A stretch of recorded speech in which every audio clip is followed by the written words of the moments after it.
Assalamu ala ashrafil mursalin Nabiyyina wa maulana Muhammadin wa ala alihi wa sahbihi ajma'in. Wa ashhadu an la ilaha illallah wahdahu la syarikalah. Wa ashhadu anna Muhammadan abduhu wa rasuluh.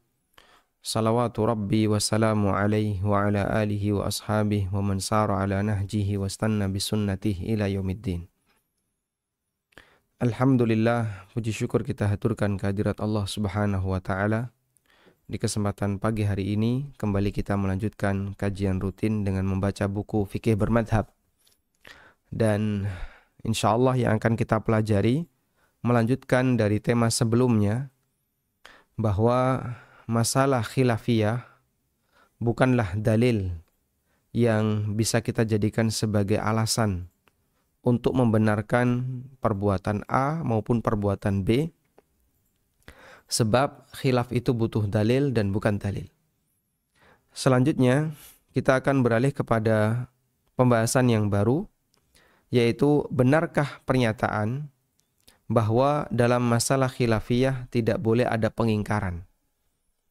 Sehingga ketika terjadi perbedaan pendapat, apakah kemudian hanya semata adanya perbedaan pendapat itu, kaum muslimin tidak boleh saling mengingkari.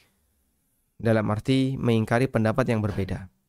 Kita akan baca keterangan di poin yang ke-7, dan bagi jamaah yang memiliki buku silahkan dibuka di halaman 181. Tidak ada pengingkaran dalam masalah khilaf. Benarkah pernyataan bahwa dalam masalah khilafiyah tidak boleh ada pengingkaran? Pernyataan ini tidak mutlak benar. Kami sampaikan, pernyataan ini tidak mutlak benar. Karena perbedaan pendapat, sekalipun terjadi di kalangan ulama ahlu sunnah, ada yang terlalu jauh dari kebenaran karena jelas menyimpang dari dalil. Meskipun perbedaan itu masih dalam ruang lingkup ahlu sunnah. Syekhul Islam rahimahullah menjelaskan, wa qauluhum masailul khilaf la inkara fiha laisa bisahih. Pernyataan bahwa dalam masalah khilaf tidak boleh ada pengingkaran merupakan pernyataan yang tidak benar, laisa bisahih. Fa innal inkara imma ayyu tawajjaha ilal qawli bil hukmi awil amal. Bahwasanya karena sesungguhnya pengingkaran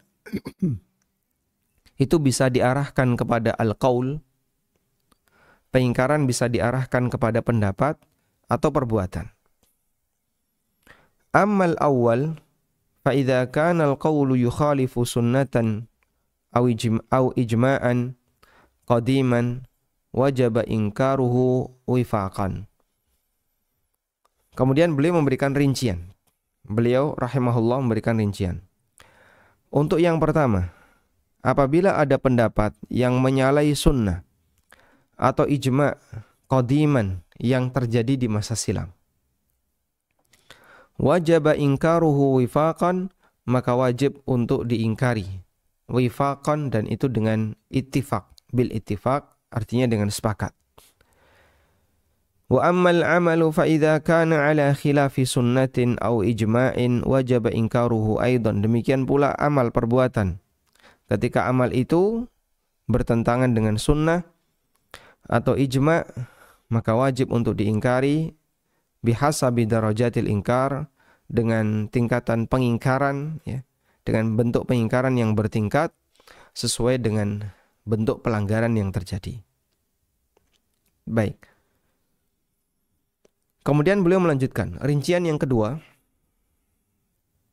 Beliau mengatakan, amma idza lam yakun fil mas'alati sunnatun wala ijma'un. Adapun jika dalam masalah tersebut tidak ada dalil sunnah maupun ijma', walil ijtihadi fiha masagh, dan ada ruang untuk beristihad, lam yunkar ala man amila biha mujtahidan au muqallidan. Maka orang yang mengamalkan pendapat itu tidak diingkari, ya, baik dia menyimpulkan pendapat itu dari hasil ijtihad maupun dari taklid. maka tidak boleh diingkari bagi orang yang mengamalkannya, baik sebagai mujtahid maupun orang yang taklid. Baik, sehingga dalam hal ini kita bisa lihat ya, bahwa selama di situ ada ijma atau sunnah yang sharih, yang sahih, sunnah yang tegas, dalil yang tegas, dan orang melakukan sikap baik perbuatan maupun pendapat bertentangan dengan ini, maka boleh diingkari. Imam Muhammad bin Sulaiman At-Tamimi memberikan jawaban untuk orang yang mengatakan bahwa tidak ada pengingkaran dalam masalah khilafiyah. Kata Imam Muhammad, fa in aradal qailu masail al-khilafi fahadha batilun yukhalifu ijma'al ummah. Jika orang yang mengatakan demikian ini menghendaki, jika orang yang mengatakan demikian itu menghendaki bahwa perbedaan yang boleh diingkari, yang tidak boleh diingkari adalah seluruh bentuk perbedaan, maka ini pendapat yang batil yang menyalahi ijma' kaum muslimin. Famazala as-sahabatu wa man ba'dahum yunkiruna ala man khalafa wa akhta'a kainan man kana. Para sahabat dan para ulama generasi setelahnya, mereka mengingkari siapapun yang menyimpang dari kebenaran, wa akhta'a, dan dia berbuat salah apapun yang keadaannya. Bahkan meskipun dia sahabat yang senior. Seperti ijtihad yang keliru yang pernah terjadi pada Umar bin Khattab radhiyallahu anhu.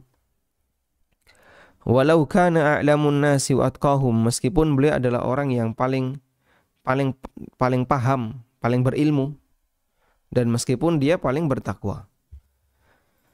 Karena yang namanya manusia biasa, dia tidak maksum, sehingga ijtihadnya berpeluang benar dan berpeluang salah. Lalu beliau melanjutkan, wa in urida bimasail ijtihad. Namun jika yang dimaksud tidak ada pengingkaran dalam masail ijtihad, yaitu masail perbedaan pendapat, allati lam yatabayyan fiha as-shawab, yang belum jelas nilai kebenarannya, fahadza kalamun sahih. Maka pernyataan di atas itu benar. Tidak boleh ada pengingkaran dalam masalah ijtihadiyah, itu benar. Wala yajuzu lil insani ay yunkira syai'a likaunihi mukhalifan li madhhabihi. Orang tidak boleh mengingkari sikap orang lain yang berbeda dengan pendapatnya. Seperti kejadian yang pernah kita ceritakan ya, yang dialami oleh Imam At-Turtushi pada waktu beliau melakukan salat dan beliau mengangkat tangan saat takbiratul ihram, saat mau ruku', saat i'tidal, beliau mengangkat tangan. Maka diingkari oleh orang yang berada di masjid itu, yang mereka bermadzhab Malikiyah, karena dia nggak ngerti kalau ini bagian dari sunnah. Ya. Dengan alasan ini berbeda dengan cara sholat kami, sampai mau diusir, bahkan mau dibunuh, ya. Gara-gara dia mengangkat tangan pada saat melaksanakan sholat. Lalu dibela oleh Ibnul Arabi rahimahullah, yang beliau juga ulama Malikiyah. Dan beliau katakan ini bagian dari sunnah Nabi SAW. Sehingga bentuk mengingkari sebuah perbuatan yang tidak dikenal oleh masyarakat, padahal itu perbuatan yang sesuai dengan sunnah, terjadi di masa silam. Artinya sikap tidak dewasa seperti ini terjadi. Dan termasuk juga di zaman sekarang. Sehingga orang ketika tidak melakukan A, tidak melakukan B, dia diingkari, dalam arti dicela, padahal ini masih masuk dalam ranah ikhtilaf ijtihadiyah. Berdasarkan keterangan di atas, sebagian ulama menyimpulkan bahwa jika dikaitkan dengan pengingkaran terhadap adanya perbedaan pendapat, khilaf terbagi menjadi dua. Perbedaan pendapat terbagi menjadi dua.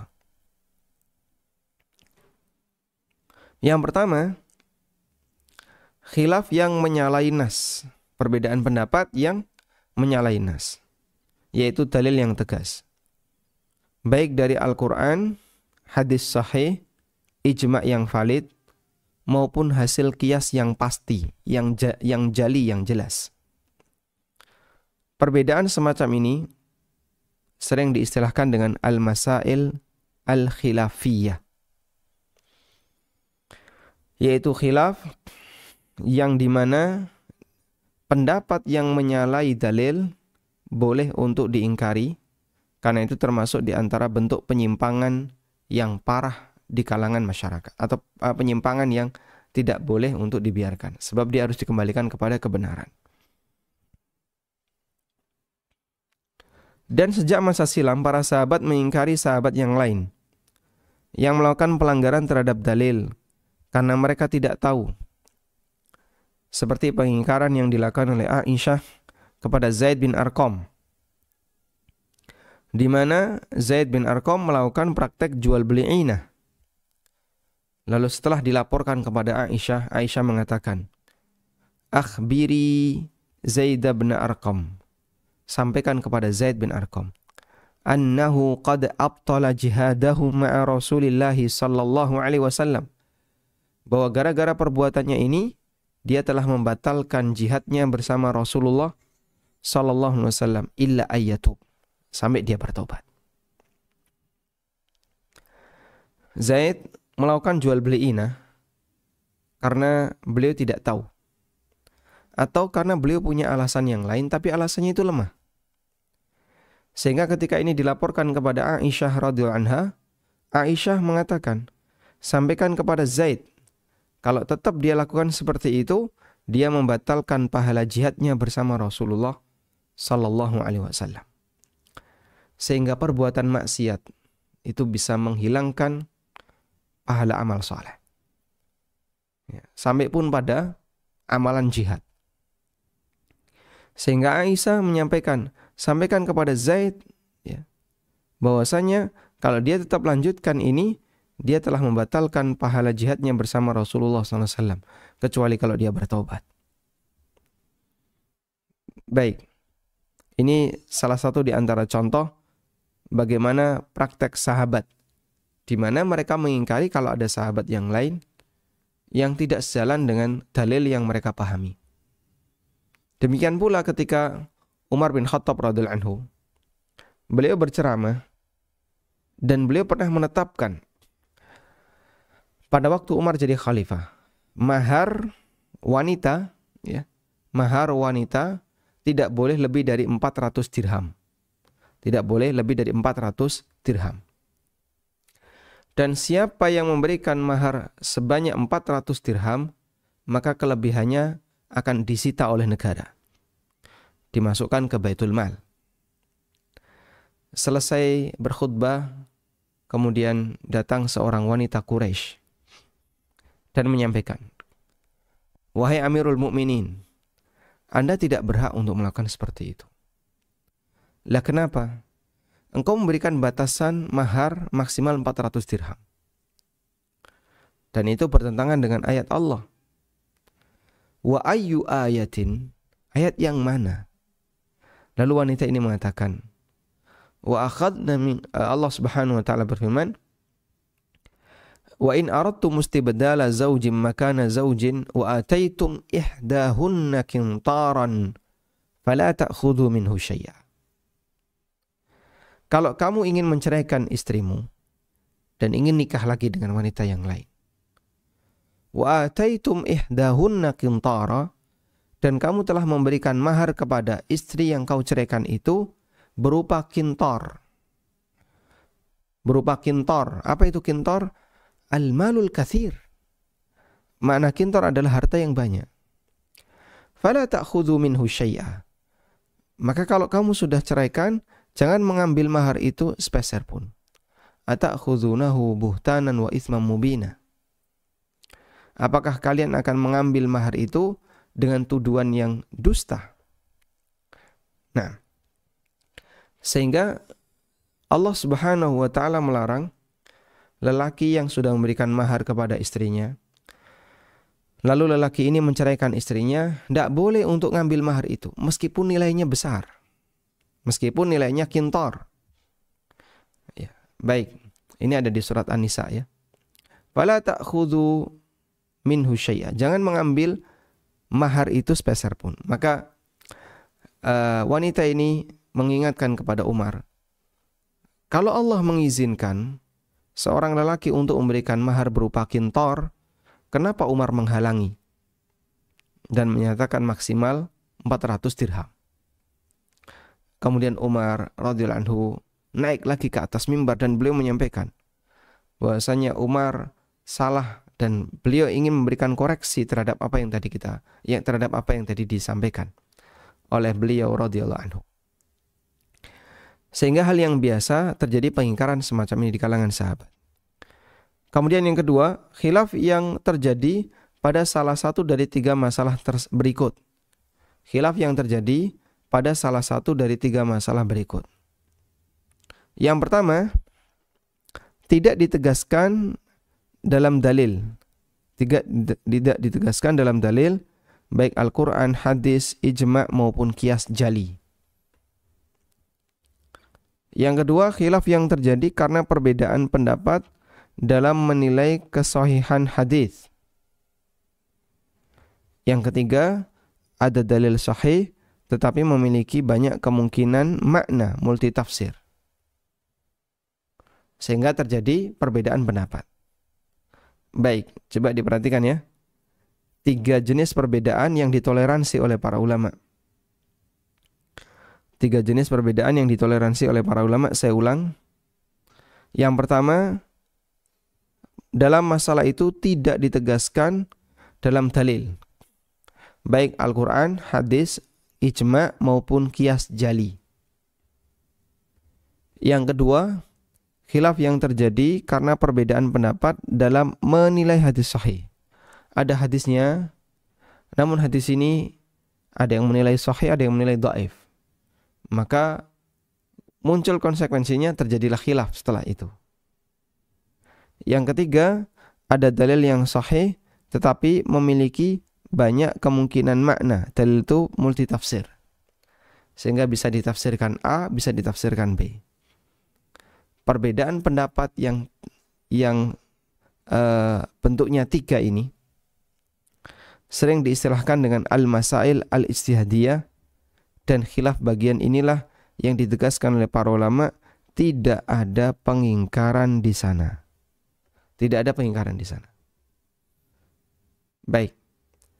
Karena adanya ruang ijtihad, sehingga orang diizinkan untuk beristihad di sini. Ibnu Qudamah mengatakan, la yanbaghi li ahadin ayyunkira ala ghairihi al-amala bimadhabihi. Tidak diperbolehkan bagi siapapun untuk mengingkari orang lain mengamalkan madhabnya. Fa innahu la inkara 'alal mujtahadat. Karena tidak ada pengingkaran dalam masalah ijtihadiyah. Baik.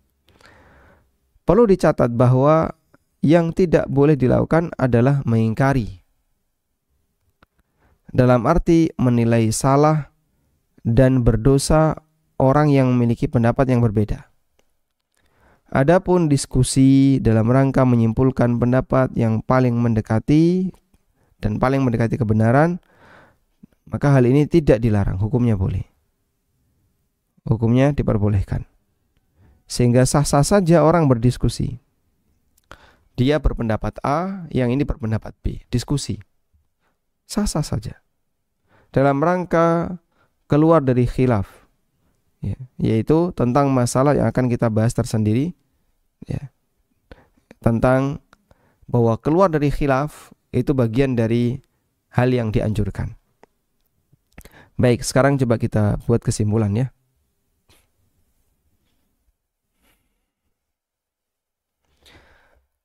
Yang pertama, kita buat judul sikap terhadap perbedaan.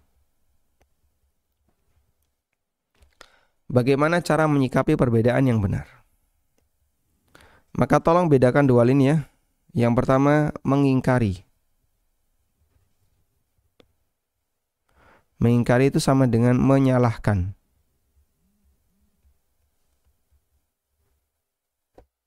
Mengingkari sama dengan menyalahkan. Bahkan ini bisa masuk pada vonis dosa. Kamu salah, berdosa kalau kayak gini. Sehingga sampai pada tingkatan vonis dosa. Ini mengingkari. Yang kedua, berdiskusi.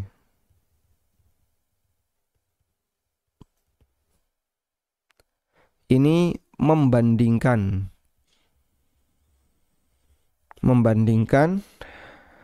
tingkat kebenaran.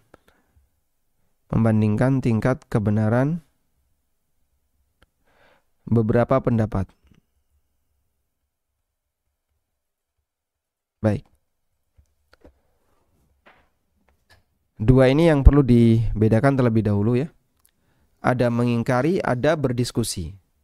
Kalau mengingkari, ini berbicara tentang menyalahkan, bahkan sampai pada tingkatan vonis dosa. Kalau berdiskusi, ini membandingkan tingkat nilai kebenaran beberapa pendapat. Baik. Kemudian kita beralih kepada masalah objek perbedaan pendapat. Objek perbedaan pendapat. Objek perbedaan pendapat itu ada dua. Yang pertama, yang disebut dengan al-masail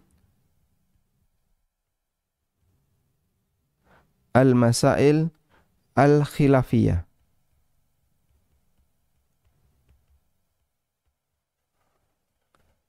Yaitu perbedaan pendapat di mana yang satu sejalan dengan kebenaran, yang satu bertentangan dengan kebenaran.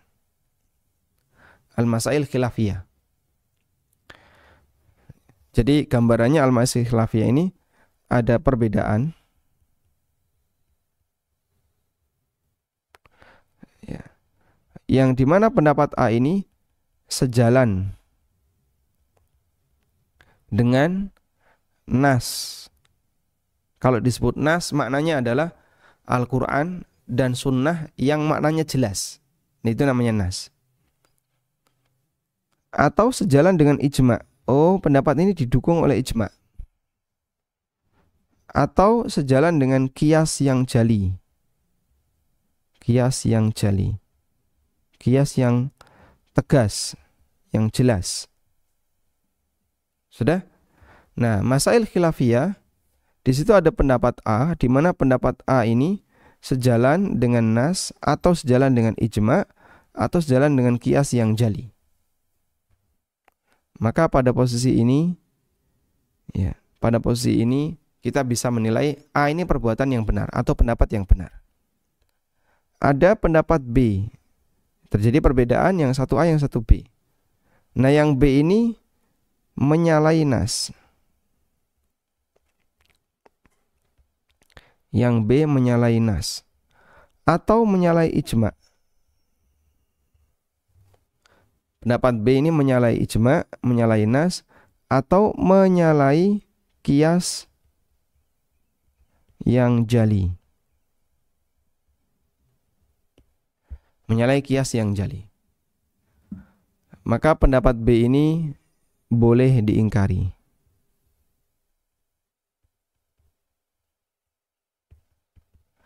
Kenapa boleh diingkari? Karena pendapat dia jauh dari kebenaran. Ini yang dimaksud masail khilafiyah. Sehingga ada pendapat A, ada pendapat B, tapi yang B ini jauh dari nilai kebenaran. Selanjutnya ada masail ijtihadiyah. Ini satu ya. Yang kedua al-masail al-ijtihadiyah.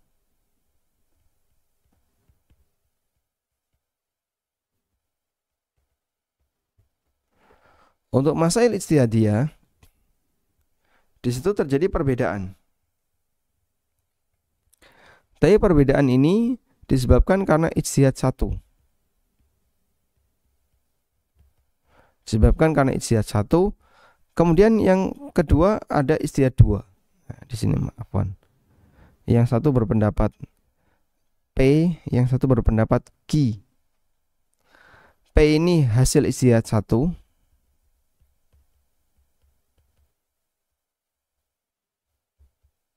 Hasil ijtihad 1.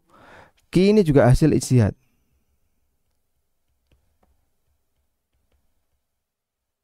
Dan ini yang kedua. Di mana posisi hasil ijtihad 1 maupun 2 ini sama-sama berangkat dari dalil atau menilai dalil, atau di situ tidak ada nas dari Al-Quran maupun hadis yang sahih sehingga mereka berijtihad. Nah, hasilnya terjadi perbedaan. Ketika terjadi perbedaan semacam ini, maka baik P maupun Q dua-duanya punya peluang benar dan peluang salah. Karena ini sama-sama hasil ijtihad ya. P dan Q keduanya punya peluang benar dan peluang salah. Keduanya punya peluang benar dan punya peluang salah. Karena itu yang dilakukan bukan mengingkari, tapi yang dilakukan adalah silahkan saling diskusi. Silahkan saling diskusi. Dan diskusi itu tidak dilarang meskipun menyebut perbedaan. Sebab diskusi ini tujuannya adalah untuk mencari mana dari dua hasil ijtihad ini yang lebih mendekati kebenaran. Apakah pendapat P ataukah pendapat Q. Wallahu alam. Nah, pembahasan bahasanya tidak ada pengingkaran dalam masalah khilafiyah itu terjadi pada al-masail ijtihadiyah. Kalau masalah khilafiyah boleh ada pengingkaran. Karena yang satu dia sejalan dengan nas, yang satu menyalahi nas ya. Yang menyalahi ini boleh diingkari.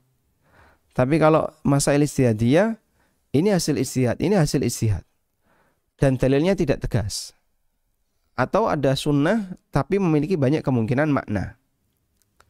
Nah, inilah yang disebut dengan masail ijtihadiyah. Contohnya apa Pak? Banyak sekali ya. Menyentuh kemaluan apakah batal wudu, menyentuh wanita yang bukan mahram batal wudu atau tidak. Kemudian apalagi misalnya kunut subuh, menjaharkan basmalah, terutama dalam sholat itu banyak sekali. Basmalah itu dikeraskan ataukah pelan, dan seterusnya. Itu semuanya adalah masail ijtihadiyah di mana masing-masing menyimpulkan itu berdasarkan hasil ijtihad yang mereka miliki. Wallahu alam. Baik, semoga bisa dipahami dengan baik. Dan insya Allah di pertemuan berikutnya nanti kita akan membahas benarkah ikhtilaf itu rahmat. Yang ini cukup banyak diangkat oleh masyarakat sehingga sering ada istilah ikhtilafu ummati, sering istilah itu disebarkan ikhtilafu ummati rahmatun. Apakah ini hadis Nabi SAW ataukah bukan? Dan bagaimana pemahaman yang benar, insya Allah akan kita bahas di pertemuan berikutnya. Wassallallahu ala nabiyyina Muhammadin wa ala alihi wa sahbihi wasallam. Cari produk ANB Store, kaos, merchandise, atau buku. Silakan kunjungi anbstore.id, Tokopedia dan Shopee di ANB Store ID.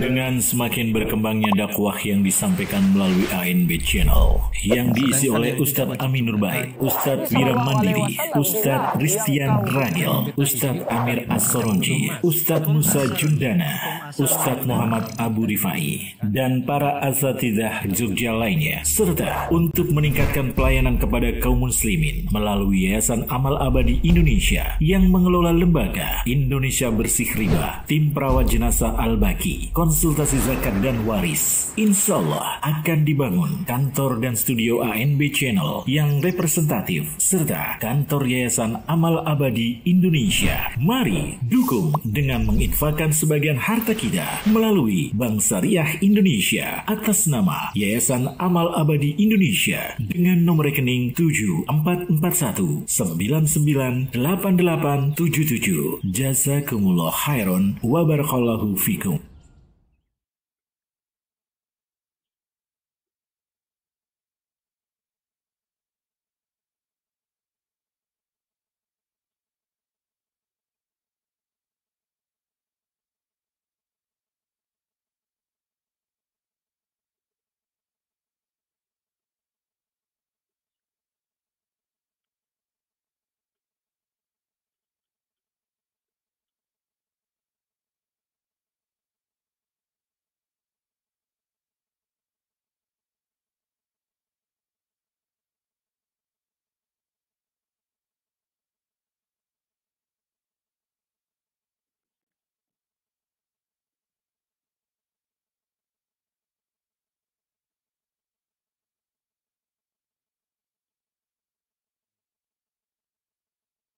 Kan bagi Anda yang mau bergabung.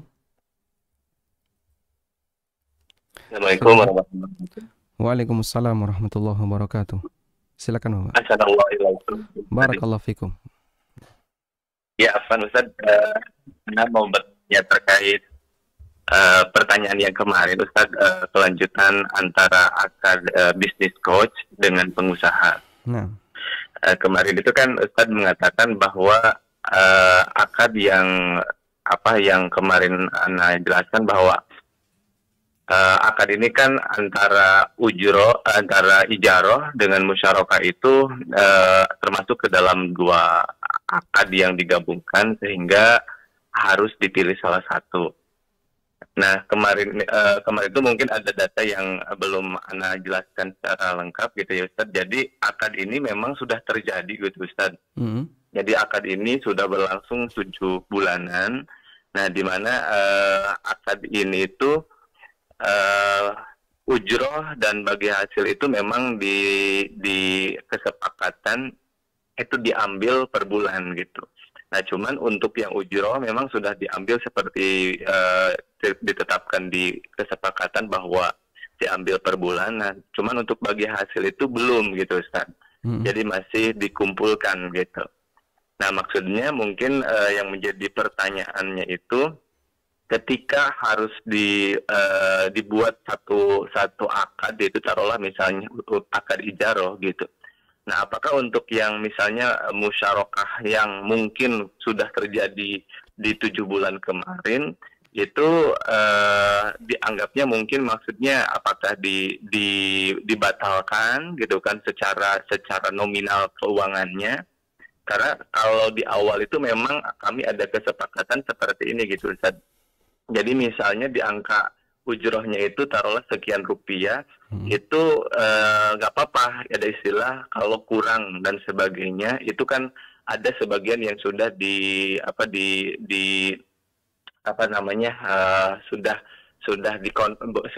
sudah ada di bagi hasilnya gitu Ustaz. Jadi kalau misalnya kita sekarang mungkin bisnis coach ini dapat sekian rupiah gitu ya. Nah, itu untuk yang kekurangan mungkin gitu ya, itu bisa maksudnya bisa aman lah karena memang ada di bagi hasil lah gitu. berarti Nah, mungkin sekarang itu rencananya memang mau diambil satu akad aja gitu untuk ijaroh gitu. Namun apakah misalnya kekurangan atau kelebihan itu dari hasil musyarakah itu apakah itu dihilangkan gitu saja atau seperti apa gitu Ustaz gitu untuk yang mungkin sudah terjadi gitu Ustaz. baik, berarti posisi bagi hasil itu sifatnya tambahan ya? Tambahan Ustaz. Tambahan. Baik. Tambahan. Cukup Bapak? Iya. Nah. Iya, cukup. Syukran Ustaz. Barakallahu fikum. Ya, Waalaikumsalam warahmatullahi wabarakatuh. Waalaikumsalam warahmatullahi wabarakatuh. Baik, mungkin Bapak bisa menyimak bagian ini ya. Jadi dalam akad itu pasti ada konsekuensi akad. Setiap akad pasti di situ ada konsekuensinya. Karena itu ketika orang melakukan akad A, maka nanti berlaku konsekuensi A dan seterusnya. Kemudian dalam menggabungkan dua akad dalam satu akad itu ada bentuk seperti ini ya. Jadi ada akad 1, kemudian ada akad 2, di mana akad 1 ini adalah akad utama. Sementara akad yang kedua ini akad yang sifatnya tentatif. Tentatif dalam arti dia bisa diberikan dan bisa tidak diberikan. Kadang ada, kadang tidak. Karena posisi yang kedua ini sifatnya bonus. Kalau seperti ini yang terjadi diperbolehkan dan juga ditegaskan dalam al-ma'ir syar'iyyah terkait masalah aturan musyarakah. Dalam ma'ir syar'iyyah terkait aturan musyarakah, apabila sebuah perusahaan syirkah mempekerjakan orang lain yang bukan anggota syirkah, sebuah unit usaha kerjasama ya, A, B, C ya. Sehingga misalnya di sini ada sebuah unit usaha ini dimiliki oleh A, B, C, D. Mereka ini bukan karyawan, tapi mereka anggota syirkah. Lalu berempat ini sepakat untuk meng-hire D. D dilibatkan, dia jadi manajer misalnya. Si D ini jadi manajer. Maka D boleh diberi ujroh. Ini boleh diberi ujroh. Dan boleh diberi prosentase dari hasil sebagai bonus. Ujrohnya ini akad utama. Sedangkan persentase hasil ini sifatnya bonus. Seperti ini diperbolehkan. Baik. Kalau A, B, C, D ini tidak boleh dapat ujroh karena dia bagian dari anggota syirkah. Sehingga kalau dia bekerja, nanti dia dapat persentase bagi hasil. Tapi kalau D kan orang luar, dia bukan anggota syirkah, di-hire untuk ikut bergabung sebagai manajer, akad utamanya adalah ujroh, lalu dia dapat bonus sekian persen. Nah bonus ini karena sifatnya tentatif, berarti biasanya dia bersyarat. Kalau nanti kau bisa mencapai target sekian juta, kau bisa dapat bonus sekian persen. Kalau seperti ini prakteknya insya Allah tidak masalah. Sehingga posisi Bapak sebagai coach yang akad utamanya adalah akad ijarah. Lalu nanti Bapak mendapatkan bonus.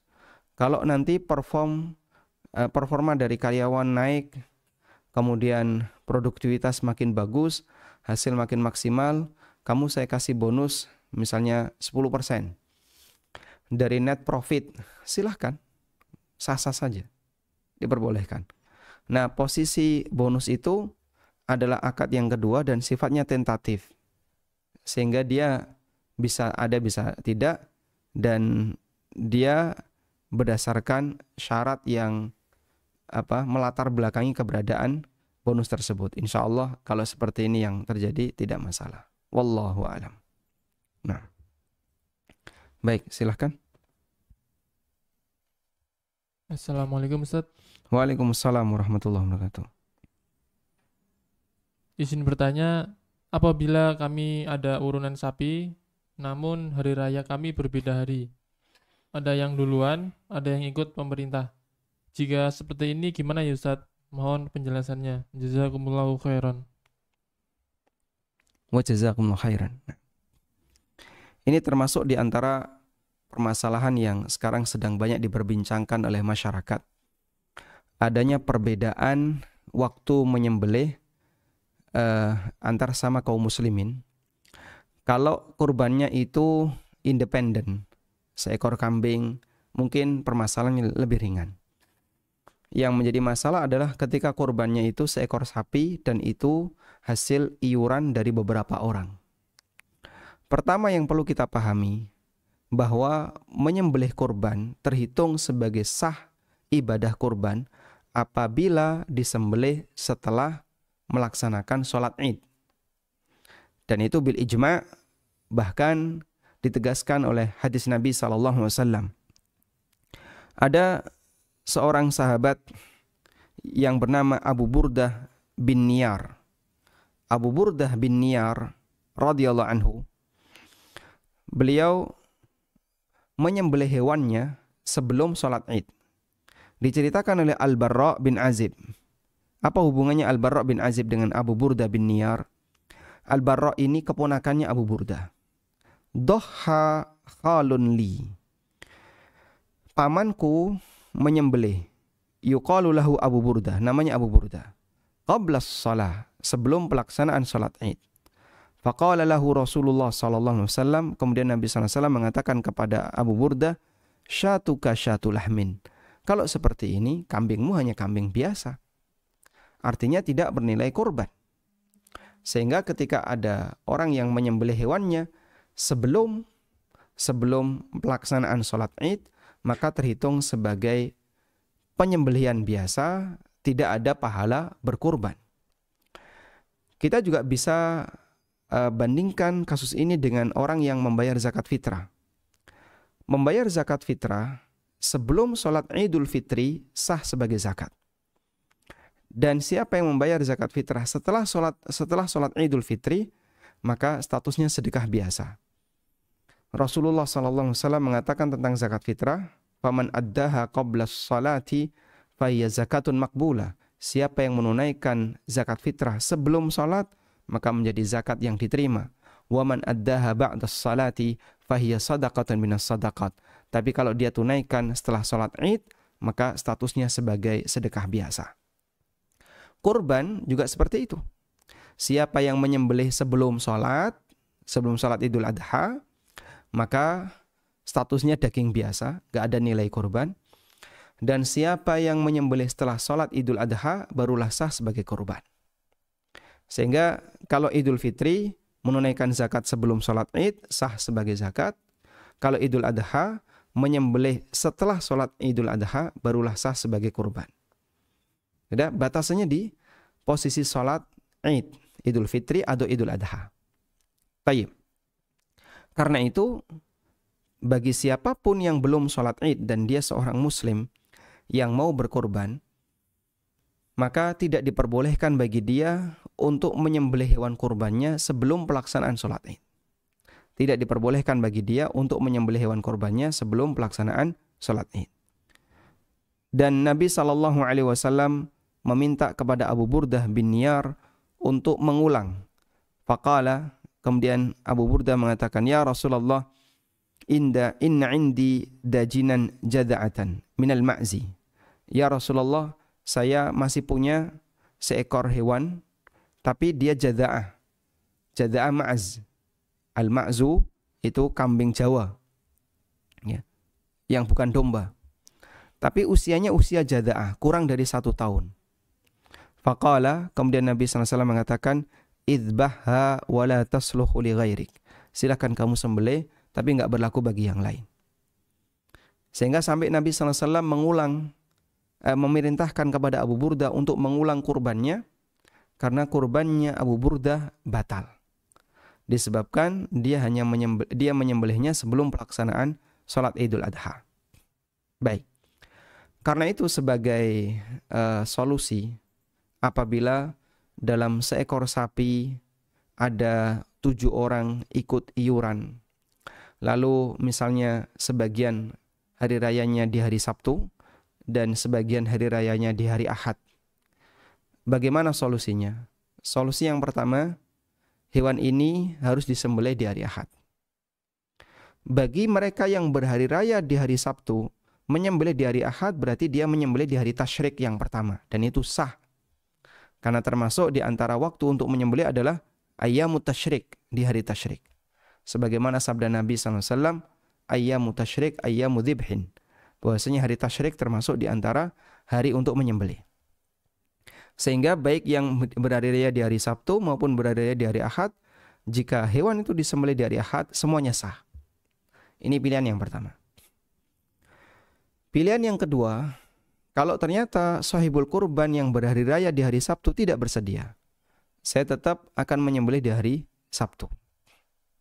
Maka pilihan yang kedua adalah yang mereka berhari raya di hari Ahad mengundurkan diri. Dan karena dia mengundurkan diri, sementara dia sudah membeli hewan kurban, maka nanti harus diganti dengan hewan kurban yang lain. Oleh karena itu, bisa pilihannya dana sapi ini dikembalikan. Dana sapi ini dikembalikan. Misalnya dia iuran berapa? 3.500.000. Baik, kembalikan 3.500.000 ke masing-masing sahibul kurban yang hari rayanya beda. Lah terus ini jadinya kurang orangnya. Pilihannya bisa dicarikan orang lain untuk menggantikan, atau sejumlah orang yang berhari raya di hari Sabtu tadi menambah iuran. Sehingga seekor sapi mungkin dimiliki 3 orang atau 4 orang. Boleh nggak Pak, seekor sapi dimiliki 4 orang? Boleh. Karena 7 orang itu angka maksimal. Maksimal 7 orang, maksimal ya.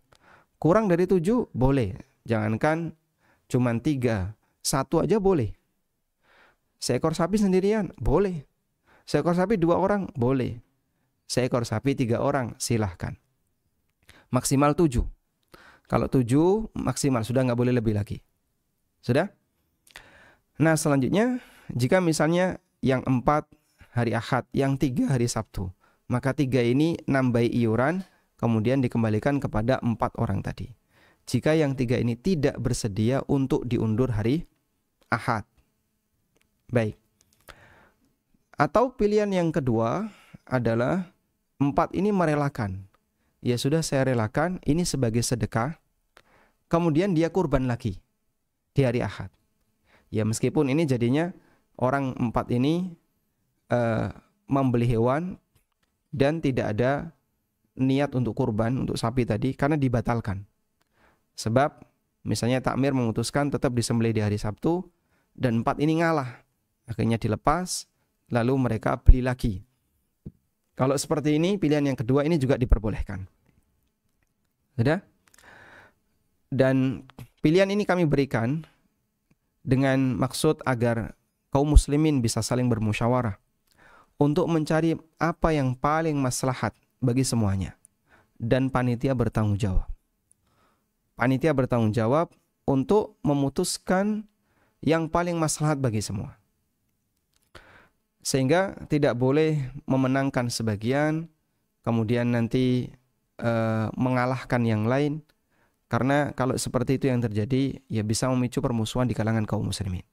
Kedepankan sikap toleransi, bahwasanya perbedaan ini bukan dibuat-buat, tapi memang realita ada di lapangan, sehingga selanjutnya kita menata di posisi bagi mereka yang iuran sapi, mereka yang berkorban di hari Ahad tidak boleh menyembelih hewan korbannya di hari Sabtu.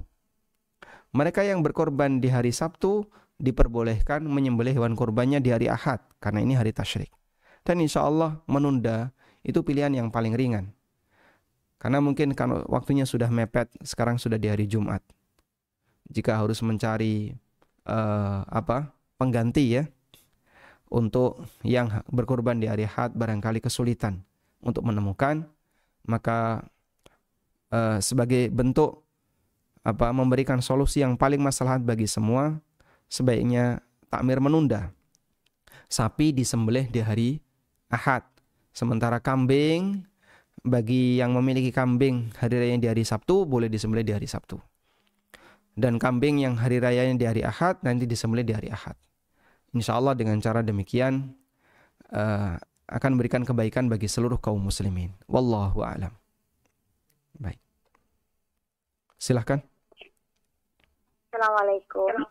Waalaikumsalam warahmatullahi. Silahkan.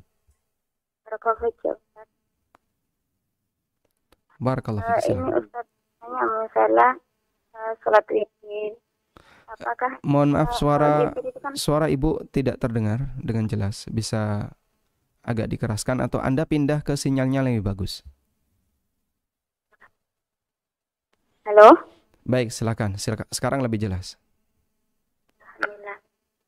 Tentang sholat witir Ustaz. Sholat witir? Itu kan ya. Sholat witir itu terakhir kan ada kunutnya gitu ya Ustaz. Apakah itu sholat witir terakhir kunut kenapa itu tadi? Ada kunut. Ada kunut, baik. Iya, apakah itu diwajibkan selalu memakai kunut, Ustaz? Baik, cukup Ibu.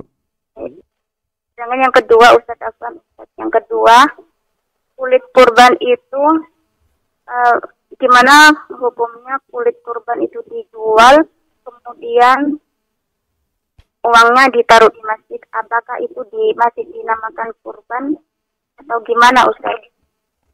Mohon penjelasan, Ustaz. Assalamualaikum warahmatullahi wabarakatuh. Waalaikumsalam warahmatullahi wabarakatuh. Baik, sekarang kita akan bahas tentang masalah kunut witir. Tentang hukum kunut witir, para ulama ada 3 pendapat. Pendapat yang pertama, kunut witir tidak dianjurkan sama sekali. Dengan alasan bahwa tidak disebutkan dalam riwayat Nabi SAW melakukan kunut witir. Menurut ulama yang mengatakan tidak dianjurkan kunut witir. Ini pendapat yang pertama. Pendapat yang kedua, kunut witir dianjurkan.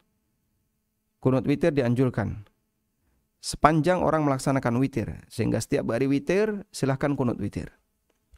Dan ini pendapat yang dinukil dari Ibnu Mas'ud dan ulama yang lainnya.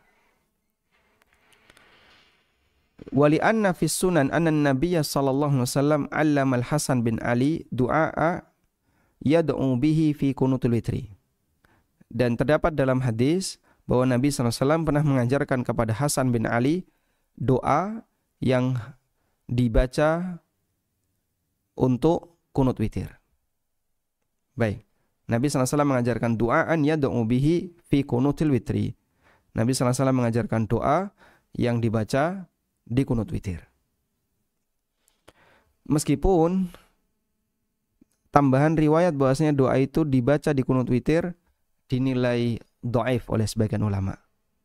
Doa itu sahih, yaitu doa Allahumma hdini fi man hadait wa afini fi man afait. Doa itu sahih. Tapi apakah itu dibaca ketika kunut witir, ataukah dibaca ketika kunut subuh, ataukah doa ketika sholat? Tidak harus dibaca ketika kunut. Ulama berbeda pendapat dalam masalah ini. Baik. Pendapat yang ketiga, bahwa kunut witir itu hanya dibaca di pertengahan terakhir bulan Ramadan saja. Bedanya dengan pendapat yang kedua apa? Kalau pendapat yang kedua, boleh dibaca setiap hari. Boleh dibaca setiap hari. Sehingga tadi malam Anda witir terus kunut, besok lagi witir kunut lagi, silahkan. Kalau pendapat yang ketiga hanya dibaca di pertengahan setelah masuk pertengahan terakhir bulan Ramadan. Sebagaimana yang pernah dilakukan oleh Ubay bin Ka'ab. Sebagaimana yang pernah dilakukan oleh Ubay bin Ka'ab. Baik, dan itu terjadi di masa Umar bin Khattab radhiyallahu anhu. Nah, kesimpulannya, pertama, ulama sepakat kunut witir tidak wajib. Karena dari 3 pendapat ini, maksimal pendapat yang ada adalah mengatakan sunnah untuk dilakukan setiap hari. Dan sifatnya sunnah, andaikan bolong-bolong ya, kadang kunut, kadang tidak, silahkan. Tayyib. Sehingga bagi mereka yang sedang sholat witir, kunut witirnya tidak wajib. Kemudian lebih dari itu, witir itu hukumnya anjuran dan tidak wajib. Jika witirnya hukumnya sunnah, kunutnya tidak mungkin wajib. Karena kunut witir itu turunan dari witir. Sehingga amal pokoknya saja sunnah, apalagi turunannya. Maka turunannya juga sunnah. Karena itu wallahu alam, untuk kunut witir hukumnya tidak wajib.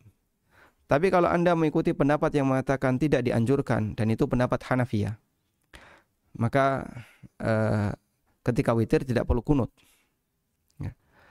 Dan Ibnu Abil Is rahimahullah yang menulis kitab Syarah Akidah Thahawiyah yang sangat monumental itu, beliau mengatakan, lam yathbut anin Nabi sallallahu alaihi wasallam du'aul witri, du'aul kunut fil witri syai'an. Tidak ada hadis sahih dari Nabi sallallahu alaihi wasallam yang menyebutkan beliau itu membaca doa kunut witir. Lalu bagaimana dengan hadis Hasan bin Ali yang ma'ruf, Allahumma hdini fiman hadait wa afini fiman afait? Doa itu sahih, tapi riwayat yang sahih tentang doa itu tidak menyebutkan kalimat witir. Cuman menyebutkan Nabi SAW mengajariku doa untuk dibaca ketika sholat. Dan tidak menyebutkan untuk dibaca ketika kunut witir. Cuman menyebutkan dibaca ketika sholat. Dan dibaca ketika sholat sama sebagaimana ketika dibaca saat tasyahud akhir, saat sujud, dan seterusnya. Tidak ada kaitannya dengan kunut witir. Dan wallahu alam, untuk sementara ini secara pribadi saya lebih memilih pendapat yang ini. Dulu sebelumnya saya berpendapat bahwa kunut witir disyariatkan untuk dilakukan setiap hari, mengikuti pendapat Ibnu Mas'ud. Lalu setelah mendapatkan penjelasan dari beberapa ulama ahli hadis tentang hadis Hasan bin Ali yang menyebutkan tentang doa Allahumma hdini fiman hadait wa afini fiman afait, yang di situ dinyatakan bahwa dalam riwayat Asy-Sya'bi yang itu lebih sahih, tidak menyebutkan keterangan kunut witir, tapi menyebutkan doa itu dibaca saat sholat. Maka sejak saat itu saya berkesimpulan berarti ketika witir tidak dianjurkan untuk kunut. Dan itu sejalan dengan pendapat ulama Hanafiyah, sebagaimana tadi keterangan Ibnu Abil Is yang kami kutipkan. Tapi kita tetap menghargai ini adalah ranah khilafiyah, ranah perbedaan pendapat yang masuk pada perbedaan pendapat ijtihadiyah. Karena perbedaan pendapat terkait masalah penilaian hadis itu masuk sebagai ikhtilaf masail ijtihadiyah. Dan ikhtilaf masail ijtihadiyah, berdiskusi silahkan. Anda punya alasan, kita punya alasan, silahkan untuk menimbang mana di antara pendapat kita yang lebih mendekati kebenaran. Dan di posisi ini kita saling memberikan pengaruh. Anda bisa jadi terpengaruh dengan A, terpengaruh dengan B karena penjelasan mereka. Hal itu sah-sah saja biasa, karena ini masalah ijtihadiyah. Wallahu a'lam. Kemudian terkait hukum menjual kulit. Ya. Terkait hukum menjual kulit. Tentang menjual kulit, coba saya carikan di sini riwayat dari Ibnu Umar radhiyallahu anhu.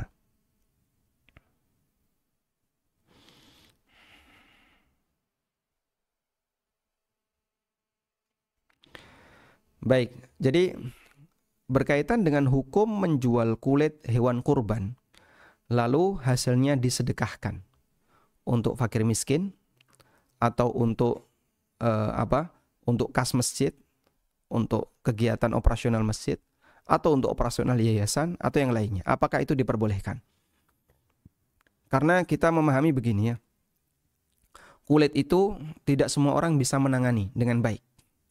Sehingga kalau disedekahkan ke fakir miskin dalam bentuk kulit, ini Pak saya kasih kulit, bingung dia. Ini mau diapain? Mau digodok, mau direbus, dibakar, bingung, repot. Yang paling gampang diuangkan. Uangnya kemudian dikasihkan ke orang lain. Tayyib.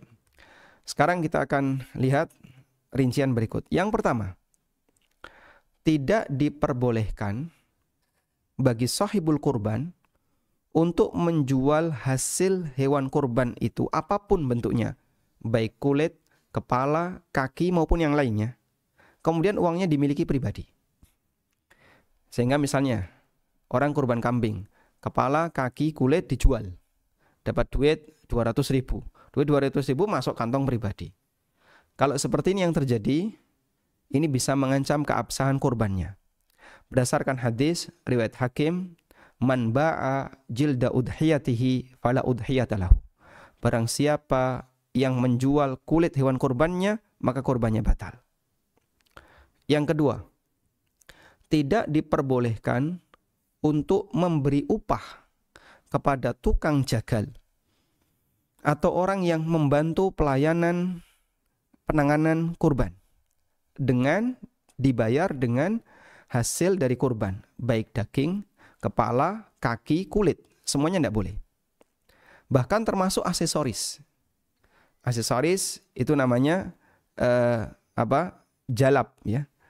Termasuk ajillah, namanya ajillah. Nah, ajillah ini tidak boleh untuk dijadikan sebagai hadiah atau dijadikan sebagai sebagai upah. Jadi kalau dulu onta itu ada kekangnya onta, kemudian di punuknya kadang ada wadah, semua itu adalah aksesoris onta dan itu ada nilainya. Baik. Kalau ini diberikan kepada tukang jagal sebagai upah, hukumnya dilarang. Dan ada hadis tegas riwayat Bukhari Muslim dari Ali bin Abi Thalib radhiyallahu anhu. Beliau mengatakan, "Amaroni Rasulullah sallallahu alaihi wasallam an aquma ala budnihi wa an atasaddaqa bilahmiha wa juludiha wa ajillatiha." Nabi SAW perintahkan aku untuk ngurusi hewan kurban beliau. Dan beliau perintahkan agar aku mensedekahkan seluruh daging, kulit, dan ajillahnya. Ajillah adalah aksesorisnya tadi. Wa alla u'tiyal jazar minha. Dan aku tidak boleh memberikan kepada al-jazar. Al-jazar adalah jagal. Minha dari hasil hewan kurban. Nahnu nu'tihi min indina. Kami berikan dengan uang pribadi kami. Sehingga biaya jagal berapa? Satu kambing 100.000. Anda bayar 100.000. Sudah? Ini sebagai upah. Biaya jagal sapi berapa? 500.000 satu ekor. Bayar 500.000 satu ekor. Ini sebagai upah. Pakai uang pribadi. Baik. Lalu boleh nggak jagal itu dikasih kepala, dikasih kulit, atau dikasih kakinya? Silahkan, tapi bukan sebagai upah. Sebagai sedekah, atau sebagai hadiah, atau yang lainnya. Sehingga ini jagal kambing dikasih 100.000. Terus kita minta sekalian, Pak, itu nanti kulitnya bawa aja. Kepalanya bawa saja. Saya juga buat apa? Boleh, sah-sah saja. Anda memberi itu sebagai hadiah, sebagai hibah, bukan sebagai upah. Baik, ini yang kedua. Kemudian yang ketiga.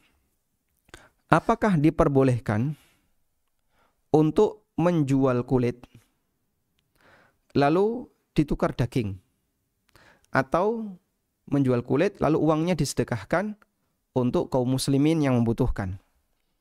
Dalam hal ini ada perbedaan pendapat ulama. Diriwayatkan dari Ishaq bin Mansur.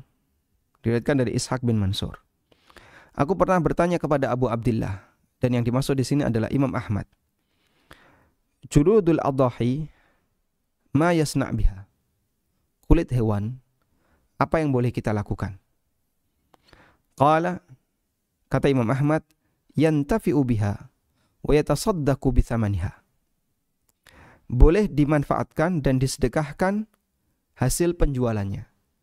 Sehingga makna dimanfaatkan di sini, wallahu a'lam, bisa jadi maknanya adalah dijual, lalu hasilnya disedekahkan.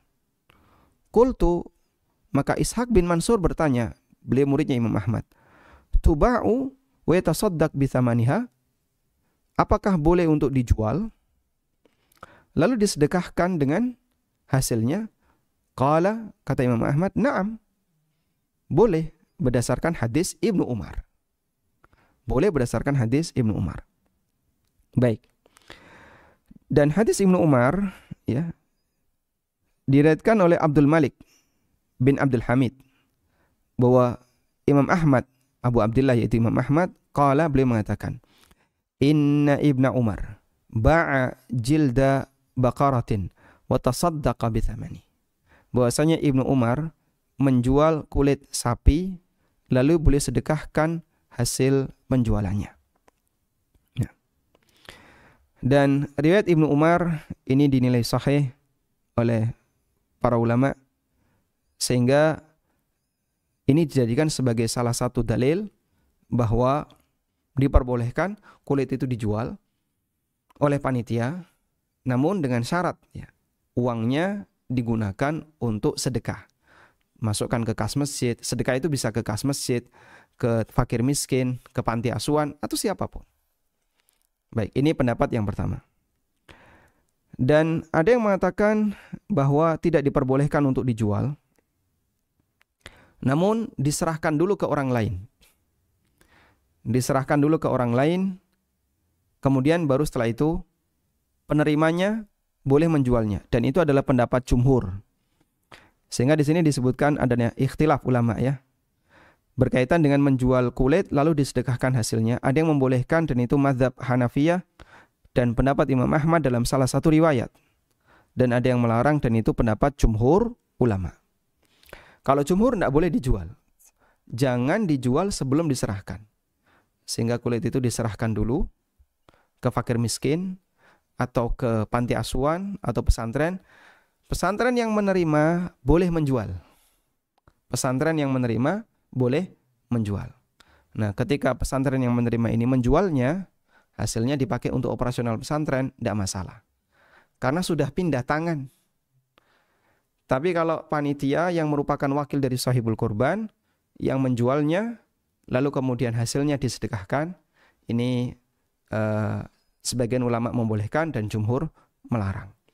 Maka sebagai langkah aman, jika kita ingin memastikan kurban itu sah, Anda bisa mengikuti pendapat jumhur dengan cara diserahkan dulu ke takmir atau ke panti asuhan atau ke fakir miskin. Sudah, lalu mereka dipersilahkan untuk menjual. Kalau seperti itu, insya Allah semua ulama sepakat hukumnya diperbolehkan. Wallahu a'lam wa sallallahu ala nabiyyina Muhammadin wa ala alihi wa sahbihi wasallam.